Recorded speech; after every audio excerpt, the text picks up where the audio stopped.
বন্ধুরা, বেলাবেলি ঝামেলা ছাড়া এইভাবে একবার পরোটা বানিয়ে খেয়ে দেখুন। কথা দিচ্ছি একদিন খাওয়ার পর বারবার এইরকমভাবে বানিয়ে খেতে চাইবেন। এই পরোটাগুলো তৈরি করা ভীষণ সহজ আর খেতেও কিন্তু খুব ভালো লাগবে। বাচ্চারা যদি সবজি খেতে পছন্দ না করে এইভাবে একবার বানিয়ে দেখুন, দেখবেন নিমিষেই খেয়ে ফেলবে। প্রথমে একটা বাউলের মধ্যে দুটো ডিম ভেঙে নিয়ে নিলাম। এখন দিয়ে দিচ্ছি 1 কাপ দুধ। একটা মেজারিং কাপ মেপে 1 কাপ দুধ দিয়ে দিলাম।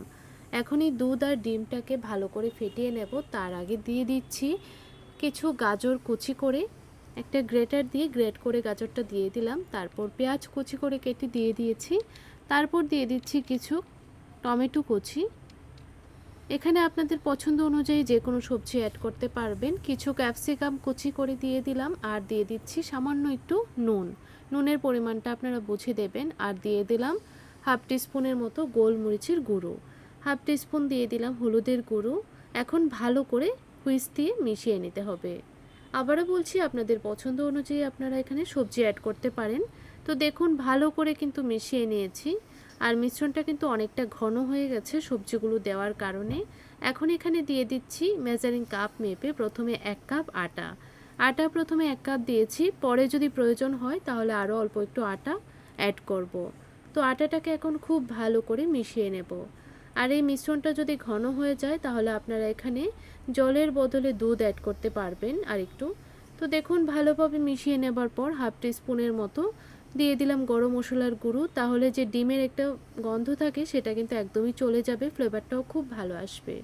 তো ভালো করে মিশিয়ে নেবার পর এখানে আরও হাফ কাপের মতো দুধ অ্যাড করলাম। মিশ্রণটা ঠিক এরকম পাতলা করে তৈরি করে নিতে হবে।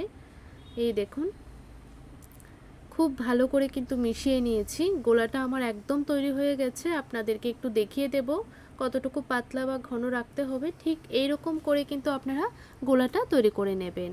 এখন আমি কড়াই একটা বসিয়ে দিলাম চুলার উপর। অল্প একটু তেল চারপাশে লাগিয়ে নিচ্ছি। এখানে আমি সাদা তেল ব্যবহার করেছি। তারপর চামচ দিয়ে 1 চামচ ব্যাটার দিয়ে দিলাম।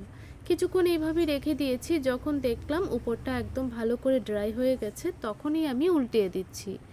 এখন গ্যাসের ফ্লেমটা মিডিয়ামে রেখে দুটো সাইডই উল্টিয়ে পাল্টিয়ে ভালো করে ভেজে নেব।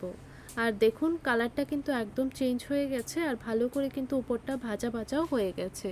তো এইভাবে আমি আরও দুটো পরোটা তৈরি করে দেখিয়ে দিচ্ছি। এই দেখুন আবারও দিয়ে দিয়েছি, তারপর উল্টিয়ে পাল্টিয়ে দুটো সাইড ভেজে নামিয়ে নিচ্ছি। আপনাদের কাছে এই সহজ পরোটা রেসিপিটা কেমন লাগলো কমেন্ট করে জানাবেন। ভিডিওটা দেখে যদি ভালো লেগে থাকে তাহলে চ্যানেলটিকে সাবস্ক্রাইব করে রাখতে পারেন। এই ধরনের আরও নতুন নতুন রেসিপি আমার চ্যানেলে দেওয়া আছে, আপনারা চাইলে চ্যানেলটি ভিজিট করতে পারেন। তো দেখুন এক এক করে কিন্তু সবগুলো পরোটাই আমার বানানো হয়ে গেছে। অল্প একটু সসের সঙ্গে সার্ভ করে নিলাম। আর দেখুন কতটা নরম তুলতুলে হয়েছে এই পরোটাগুলো। তাহলে আজ এই পর্যন্তই, দেখা হচ্ছে পরের রেসিপিতে।